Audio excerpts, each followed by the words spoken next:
Ja sinne tankataan nyt varadieselit, jotka ovat olleet kanisterissa melko pitkään aikaan. Mutta tästä ajetaan nyt dieseltankille. Kyllä. Edellisen kerran tankattiin Kanarian saarilla, niin voisi olla hiljalleen aika. Varadiesel on Mänsaarella.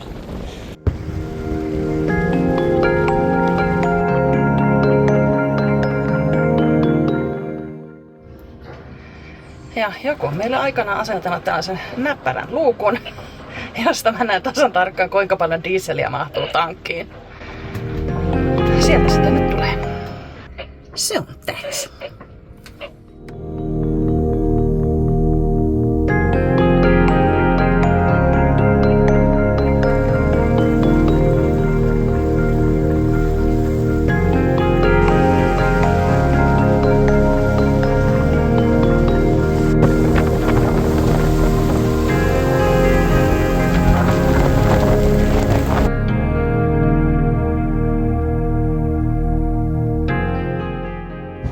Meillä on Andrean kanssa ollut tällainen perinne, että jokaisesta maisemasta valitaan yksi murhatalo ja keskustellaan siitä, miksi ja mitä siellä tapahtuu.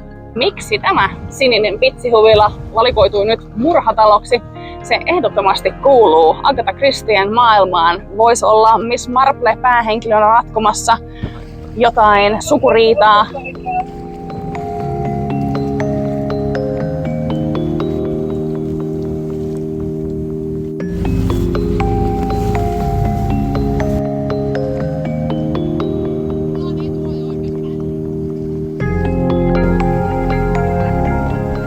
Marigot Bayn sisempi lahti tarjoaa täydellisen suojan kuin Bockham konsanaan. Siellä on Napoleonin sotien aikaan kuulemma piilotellut myös brittiläinen laivasto-osasto. Marigot Bay on kyllä upea paikka, mutta poijohinnat hirvit. 40 euron hinnalla viivyimme vain yhden yön.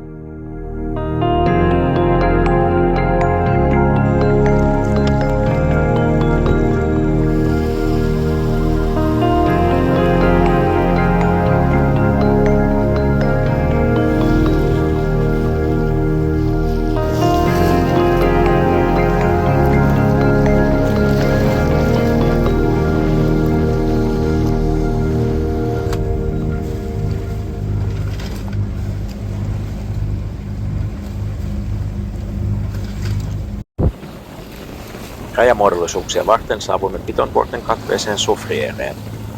Komea maisema, mutta poijupaikka oli aika epämukava ja taas kallis.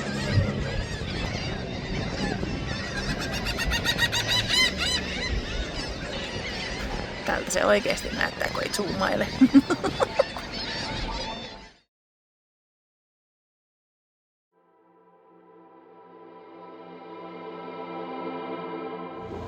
Kello on vähän yli aamu 5. Me lähdettiin tuossa vähän 4 liikenteeseen tuolta Soufrierista St. Luciasta. Tää on nyt taas kilpajuoksu sen kanssa, että ehditäänkö Bequeen ennen kuin tulli menee kiinni illalla. Viikonloppuisin siellä on sitten lisäviikonloppumaksu, niin se olisi kiva saada tänään tullimuodollisuudet hoidettua. Täällä piti tuulla ihan mukavasti, mutta me ollaan oltu noiden Pitonvuorten varjossa ja sen takia jouduttu ajamaan koneella. Nyt hiljalleen tuntuu siltä, että tuuli alkaa nousta. Meillä on jo purjeet ylhäällä ja toivon mukaan kohta saadaan konekin pois. Pitonit jää sinne ja aurinko nousee. Nyt ollaan taas isojen aaltojen alueella. Tai enää onneksi on isoja. Mutta kahden skollin välistä sitä mennään. Virtaus on taas tässä välissä aika lujaa, että harraapu kävellään sivuttain.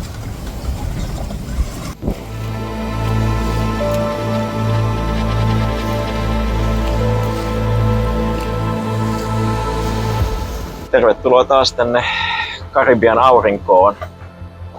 Tänään ei ihan tää sääennuste ole pitänyt putinsa, eli tässä piti olla aurinkoista ja semmonen 16-20 solmua laitan myötästä kohti St. Vincentia, mutta Kryssikulmillahan me tässä ajetaan ja tästä pyyhkii koko ajan näitä sadepintamia yli. Tuulee semmonen ihan karvan vajaa 30 solmua noin normaalisti ja puuskissa sitten vähän enemmän. Eli mennään kakkosreivissä ja Stacylillä ja aika kallella. Me ollaan nyt saavutettu tää St. Vincentin saari. Olosuhteet on keventynyt aika paljon ihan tuulta myöten. Suski jopa tuossa välillä pääsee ajamaan täydellä venualla. Meillä on taas pikkasen rullattuna, kun yleensä näissä saarten kärjissä on tämmöisiä tuulen kiihtyviä kohtia. Tää hidasta oli toi alkumatka, että sen sijaan, että oltaisiin menty sitä oletettua 4-5 solmua, mentiin pääsääntöisesti 1,5–2,5. Ja näin ollen nyt on jo selvää, että me ei enää ehitä sinne Bequeen, paitsi tullin aukioloaikaan, niin myöskään valosalla.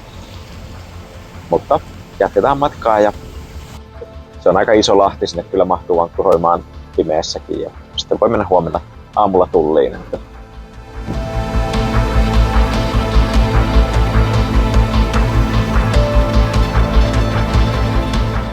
Karibilla purjehtimisen hauskoja puolia. Voi valita milloin kokkaa ja nyt me kokataan tälleen kun ollaan St. Vincentin saaren leessä. Eli ei juurikaan höykkyytystä, joten täällä menee kokki 3. Mikään ei vieri ja mikään ei putoa. Mitkä fiilikset? Kokkaaminen sitten aika luksusta kyllä. Mutta ainoa kysymys on, tuuleeko kohta lujaa? Vai pysyykö toi sade tuossa vuoren päällä? Siitä lähtien kun tultiin tähän St. Vincentin taakse, niin tää on ollut aika moottoripainotteista tää meno meillä. Putos tuulen nopeus kuin seinään siinä kohtaa, kun ohitettiin ensimmäinen niemi. Ja nyt tässä on ollut tuulta ainoastaan silloin, kun on joku laakso, mistä se vähän puhaltaa hetken aikaa läpi, tai sitten jos tulee sadepuuska. Ja nyt tuolla on justiinsa iso sellainen edessä. Että me nyt tullaan tähän St. Vincentin ja Bequeen väliseen salmeen, eli ihan kohta pääsen kääntymään vähän parempaan tuulikulmaan ja toivon mukaan sitten päästään purjehtimaan loppuasta. Se on Suskin vuorolla se.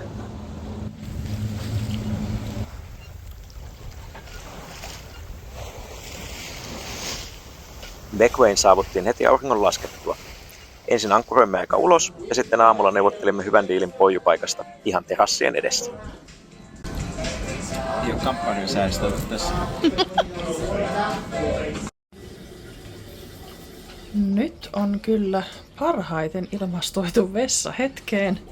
Tässä löytyy ensinnäkin nämä ikkunat ja sitten siinä on meri.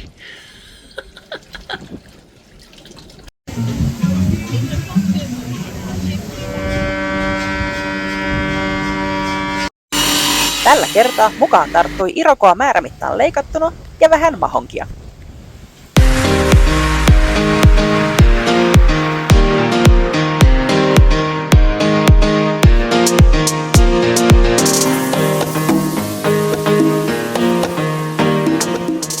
Tultiin täällä Bequeessa museoon ja totta kai täällä on myös paikallisen valaankalastuksen perinteistä. Ja tässä nyt on tämmöinen perinteinen valastusvene.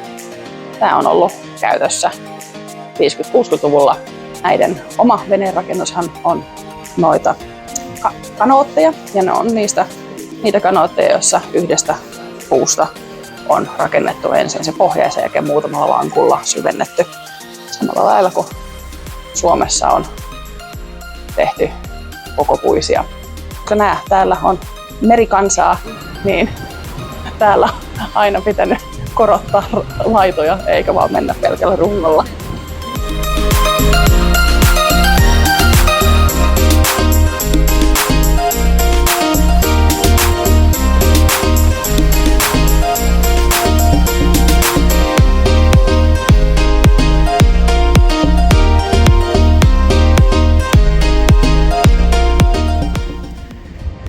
Sen kunniaksi ollaan oltu nyt vuosireissussa.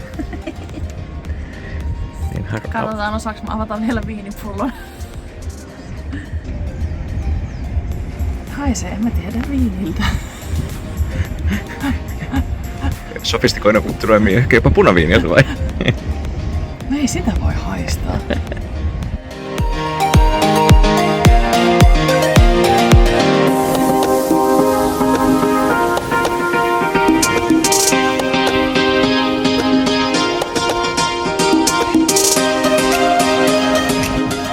Meirulla törmäsimme mukavaan saksalaispariskuntaan, joiden kanssa vietimme hauskan päivän saarella kävellen.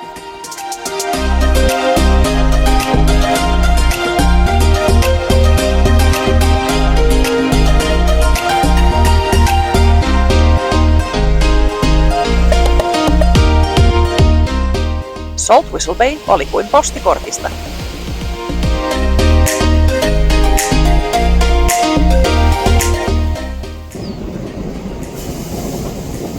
Onneksi ei ole hajutelevisio tämä.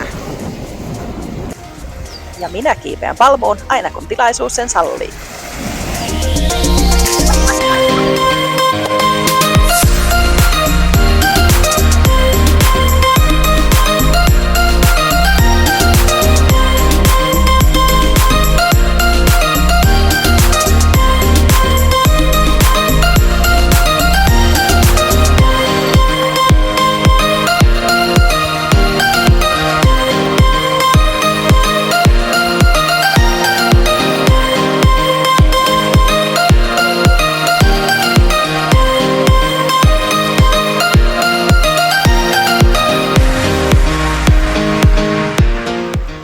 Frigate Islandin upeat vedet innostivat viettämään päivän jollapumiehiä.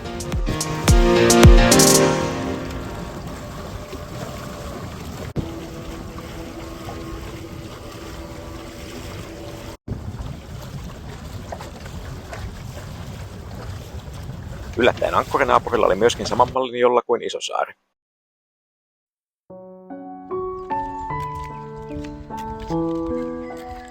Union Islandilla korjattiin edelleen hurrikaani Berylin aiheuttamia tuhoja. Turistit toivotettiin lämpimästi tervetulleeksi, sillä turismin ollessa saaren pääelinkeino on jokainen Unionilla käytetty euro tarpeen. Koulu on korjattu.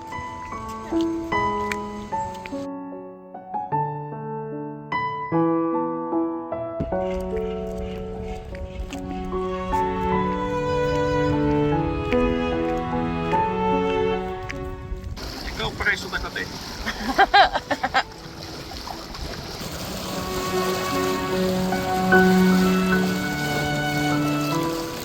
Me ollaan nyt tilattu hirvittävä kasa näitä.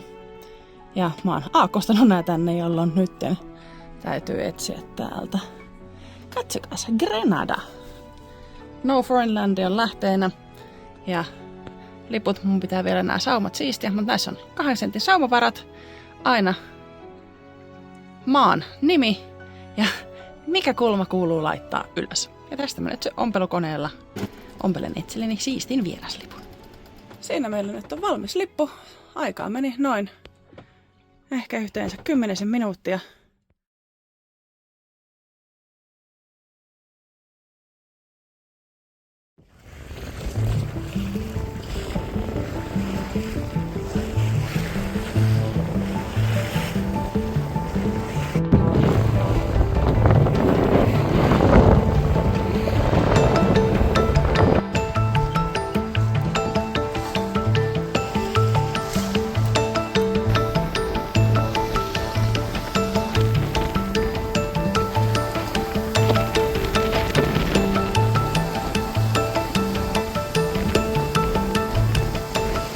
Yhden luetun cruising guiden mukaan tämä Unionista Karjakuuhun on niin kuin koko Karibian mukavin passage, eli tämä tehdään yleensä sivutuulessa niin kuin nytkin. Ja tuossa on ulkopuolella saaria, kuten Tobago Keys ja Palm Island ja näin edespäin, jotka tappaa sen Atlantin ison aallokon, eli tässä mennään suht tasaisessa vedessä, että on melkein tällaista taas Itämeripurjehdusta.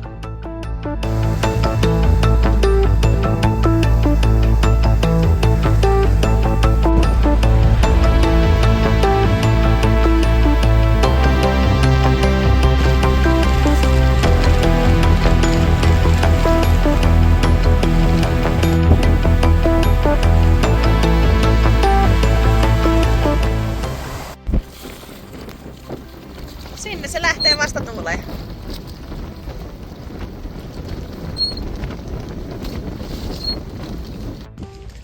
Karjakuussa rajamuodollisuuksia hoitaessa törmäsin myös paikalliseen iltapäivän ruuhkaan.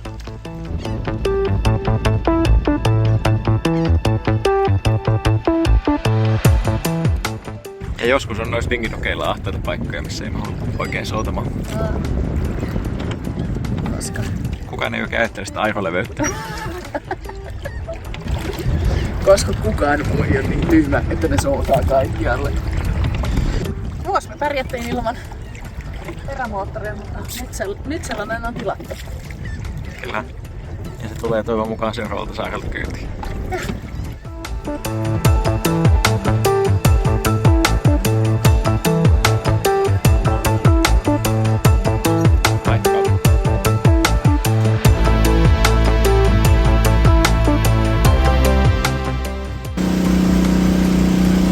Tälleen tulee pesulaan vesiautosta.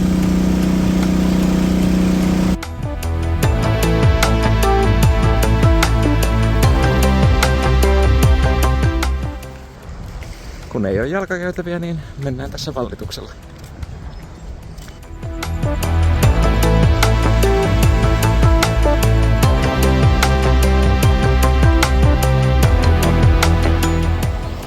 Jes, nyt on roskat viety Karjakuussa maihin, eli nyt voidaan laittaa vene pakettiin ja lähteä liikkeelle.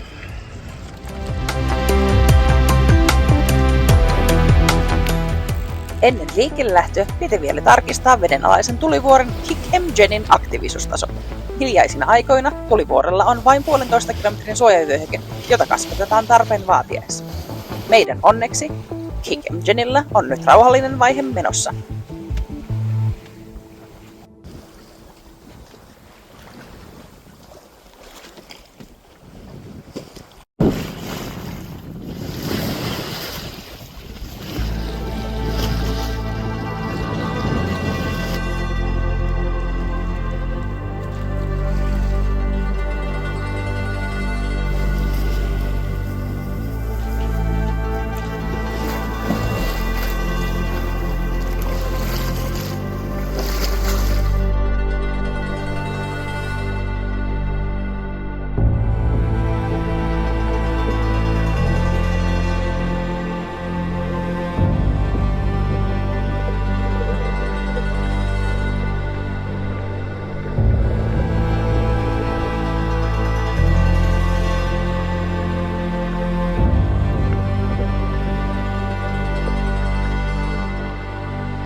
Pohjaan oli taas päässyt kasvamaan melkoinen riutta, joten pääsin taas sukellushommiin.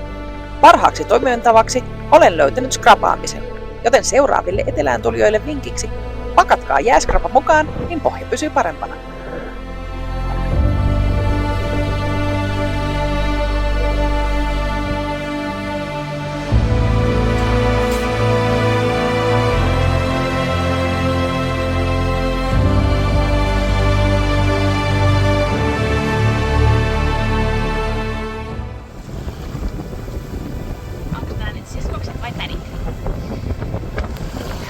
Nää oli mun mielestä veljekset kaiken lisäksi kartassa.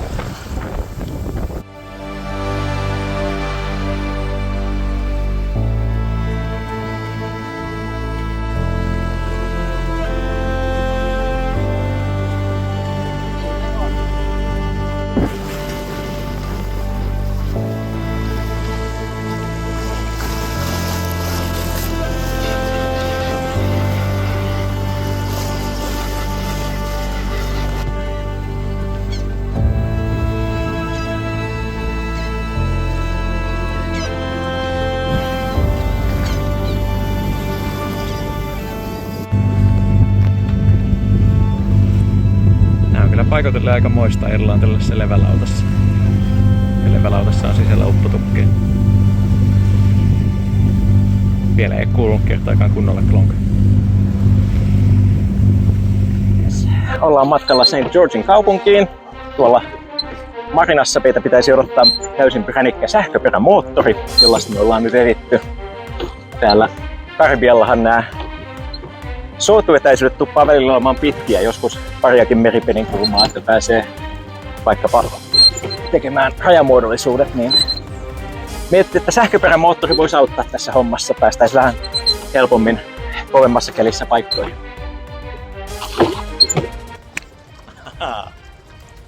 3 solmua mennään.